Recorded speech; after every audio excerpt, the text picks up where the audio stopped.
Hey everybody, I'm Chef Jeffrey Gardner with SouthernKitchen.com. Today we're going to be making a penne pasta with a chicken ragu. If you're like me, you grew up with some kind of pasta and ground meat sauce. We're going to be putting a little bit of a unique spin on it today by using Springer Mountain Farms chicken. As you can see, I've got all my ingredients laid out before me, but for a full recipe and list of ingredients, scroll down below. So to get started, the first thing we're going to prep are our vegetables. As you can see over here, I've got some onions, celery, carrots, and whole garlic cloves. A great tip when you're making a ragu or a bolognese style sauce is to puree your vegetables in a food processor instead of chopping them by hand. You'll get more surface area for better browning. So we're just going to add everybody in. And again, we're looking for this almost to get to a coarse paste consistency, so very fine.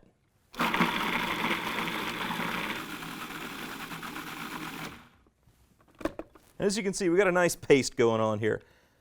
So we've got a pot, Dutch oven on medium heat. We're going to add just a little bit of olive oil to this and then go in with our vegetables.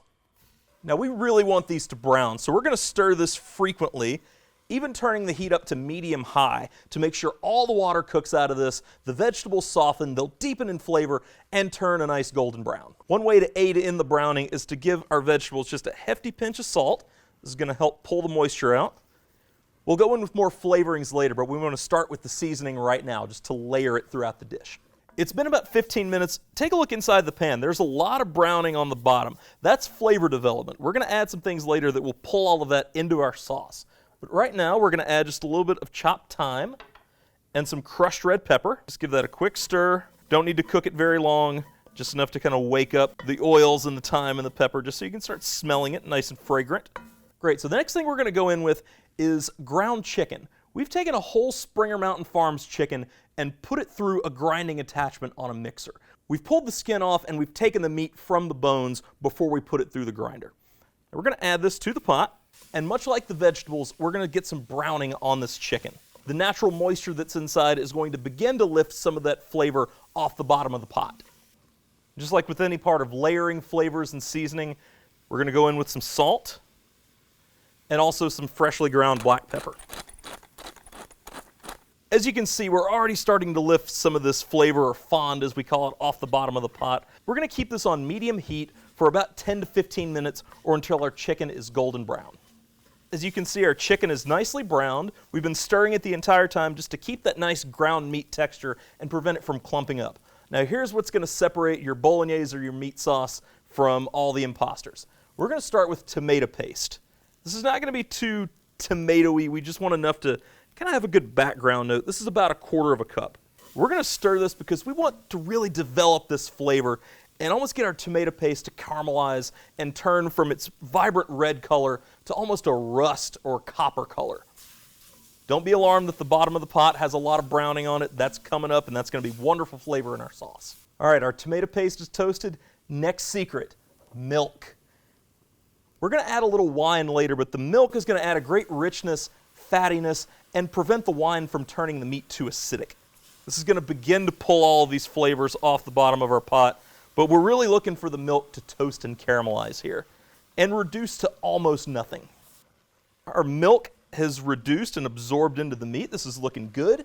Next thing, we're going to go in with white wine. This is applicable even if you're making a meat sauce with ground beef. You always want to use white wine. Just a little bit more of a neutral flavor, a little less strong than red wine might be, because in the end, we want to taste the chicken. As you can see here, the wine has reduced pretty much by half. We're going to add another stage of seasoning, a little more salt and pepper.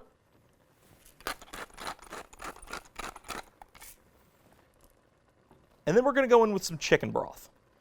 We can keep adding more, but the real crux of this sauce is the reduction of the stock to almost this meat-like gravy as it keeps cooking. This is where the flavors of our sauce are truly going to develop and taste like something that's been simmering for hours and hours and hours.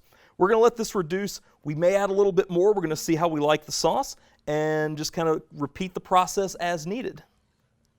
As you can see here, our sauce is reduced almost to this gravy-like consistency. It just looks like a classic meat sauce. So we're going to add, we have some cooked penne pasta here. You want to cook your pasta about 1 minute less than it tells you on the package directions. You want it to be nice and al dente, which means to the tooth. It's going to have a little bit of bite to it because we're going to finish it in the sauce, and we don't want our pasta to be gummy.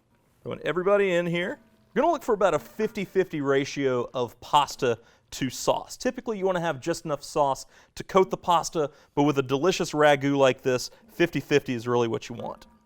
You can also see there's almost no browning left on the bottom of the pot. The sauce, as it reduced, the liquid just pulled all of that off of the bottom of the pot. Just keep stirring here, make sure your pasta is warmed through.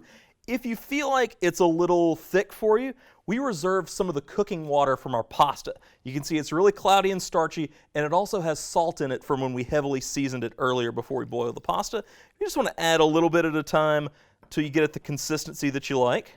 I always like to go with a little bit because this is the time when I add some Parmigiano Reggiano cheese.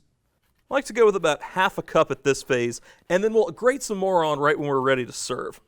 Love using a microplane for this. Grates it much finer, and then you can distribute it all the way through the pasta. So hang on to that for later, and now just stir. Let the cheese coat everything.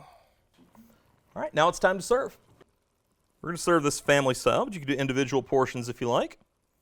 Great blend of the chicken to pasta ratio here. You're going to be able to get some of both on every forkful. This is where I like to hit it with a little bit more Parmigiano Reggiano. And then finish with a drizzle of extra virgin olive oil. There you have it, just that easy. Penne pasta with ground chicken ragu. For more recipes like this, visit springermtn.com. We'll see you next time.